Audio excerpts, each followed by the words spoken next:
Alright, let's dive in. There's this fascinating concept about who people feel comfortable approaching and who they don't. I stumbled upon it and found it incredibly insightful. Take a look around. Do you think people would approach you easily? We all know those people who seem to attract others effortlessly, surrounded by friends and conversation. But have you ever stopped to wonder if you are one of those approachable people? I remember going to a standing party, a reunion, and feeling like such a slow starter. Does that ever happen to you? You're stuck there, feeling awkward, wondering what to do. So, if you've ever felt that uncomfortable feeling, you're not alone. I, even as someone who talks for a living, have been told that I can be a bit intimidating. People have said I seem unapproachable, even a little scary. I've heard it from interviewers, junior colleagues, even senior colleagues. They say, "You seem intimidating." It's been that way for years, 15, 16 years, consistently. And it's not like I've been silent all this time. On the contrary, I've been quite loud and expressive. I debuted with outrageous stories, danced like crazy as part of a musical act, and now I talk for at least 30 minutes every single day. If I still come across as intimidating after all that, then something must be fundamentally wrong. I must be sending the wrong signals.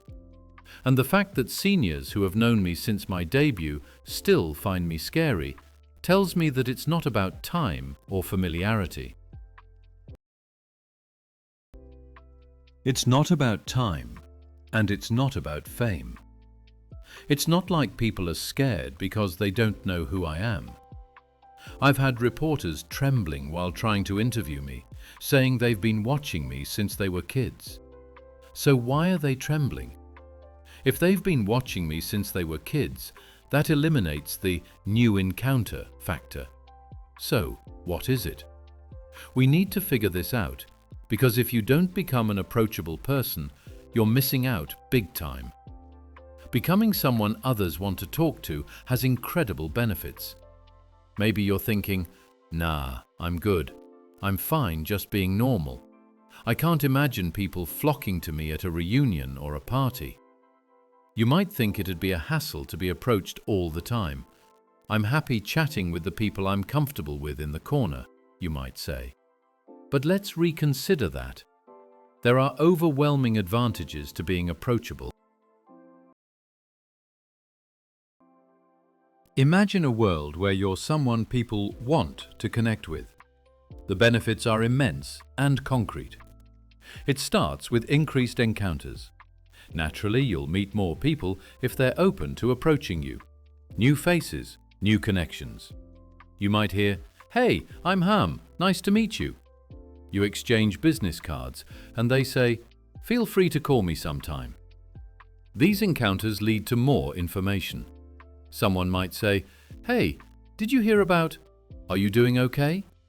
You get insights and updates you might otherwise miss.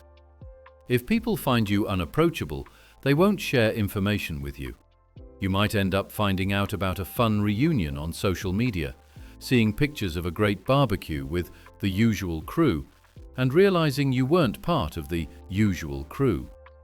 Your finger trembles as you hit like. You're left out of the loop. Beyond information, it's also about finding your tribe. People who want to support you are more likely to reach out to someone approachable. And it's about finding a place to belong, a place outside of home. Maybe it's a community, a school group, a workplace, a culture center, or a hobby club. Being approachable makes it easier to find your niche. And of course, there's the matter of romance. Approachable people tend to be more attractive. It's rare for an average person to walk up to a brooding, unapproachable superstar. That's the stuff of Ching-chun movies, not reality. You're not the star of a romantic drama. An unapproachable person who suddenly does something like a wall slam isn't romantic. It's cause for alarm. So, first things first, unapproachable people don't get much romance. Furthermore, job performance and evaluations often suffer. It's unlikely that someone who brings a negative vibe to the office will be highly valued. If people feel like your presence is dragging the team down, you probably won't be promoted. And here's what we all really want: improved self-esteem. It soars when you're approachable. Think about it. People are constantly talking to you, gathering around you. Your self-confidence goes through the roof. You feel accepted and valued. And you're less likely to be misunderstood. Haven't you ever had a close friend say, "You're often misunderstood"? I've heard it from my partner and my wife. You're a person who's easily misunderstood. For 38 years, I just shrugged it off. Yeah, I guess I am. But here I am today. And I definitely have self-esteem, even if I'm being told I'm easily misunderstood. But I also want to have self-esteem that is earned. If this resonates with you, then pay attention. Even if you already feel approachable, this discussion might give you the tools to help your friends and family who struggle with it. If someone tells you they find it hard to approach people, you'll have concrete advice to offer. So let's thoroughly investigate what it means to be approachable. Whether you already are or are still working on it, let's analyze the elements involved. But before we dive in, I want to address a common concern. I know there are benefits to being approachable, but there's always the dissenting voice, the "yeah, but." Here comes the "yeah, but" brigade. It's easy for them to be approachable. They're good-looking, beautiful, handsome. I can't compete with that. I'm just average, or even below average. Or, they're just smart and accomplished. They're approached because they're successful and have a track record. Or maybe, they're just flashy and stand out. They're good at performance and attracting attention. So, it's easy to think that being approachable is reserved for the good-looking, the successful, and the flamboyant. I'm just ordinary, you might say. I'm fine staying the way I am. But that's wrong.